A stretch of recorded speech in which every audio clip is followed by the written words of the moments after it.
here with the news on headlines today. Now let's turn to the other big story of the day that we're tracking on headlines today. The Supreme Court has asked the centre to justify a disparity in the election law, which on one hand permits a sitting MP or MLA convicted after election to complete his term, but bars a person convicted and sentenced to a term of over 2 years from even standing for those polls. The court has asked the government to file an affidavit to clarify whether Section 8(4) of the Representation of People Act gives unwarranted privileges to tainted Netas who are in office. The section allows for the convicted person to continue as MLA or MP until the dissolution of the House. This provided he files an appeal within 3 months. Not just the court, even activists say that rather than being shown leniency, the elected representatives should be held to a higher standard of morality.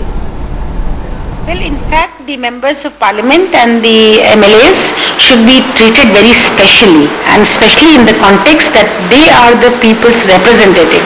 They are responsible for legislating.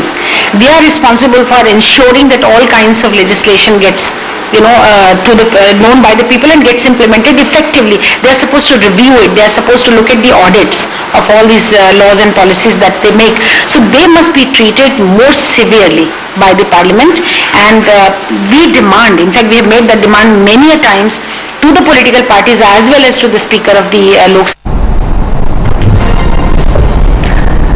And why should this leniency be shown to these tainted men at all, considering that the number of tainted Netas is steadily growing? If you put together all the MPs and MLAs across the country, as many as 31% of them have criminal cases pending against them, not just sexual offences.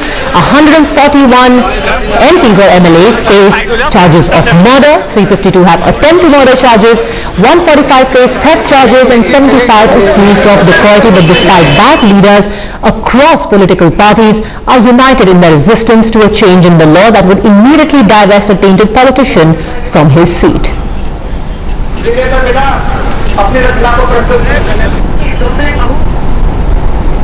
MP or MLA involved in such cases as far as our party is concerned.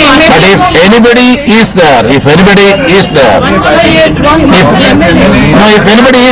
am not saying anything, but to my information I am sharing with you, but MLA or MP have no special protection in matters like this. This is a heinous crime, and in such matters no MLA MP can have any protection. They should be dealt with the same way every other citizen is dealt with.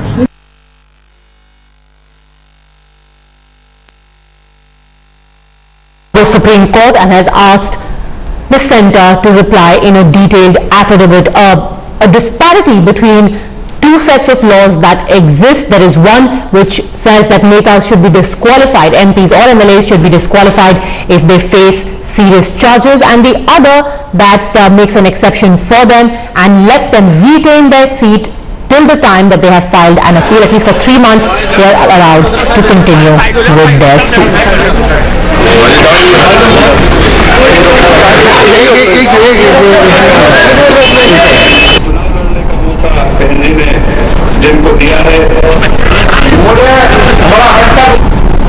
A quick look now, some of the other big stories making headlines. Andhra Pradesh High Court has admitted a writ petition from Akbaruddin Owaisi seeking a quashing of an FIR filed against him for his hate speech. The court has also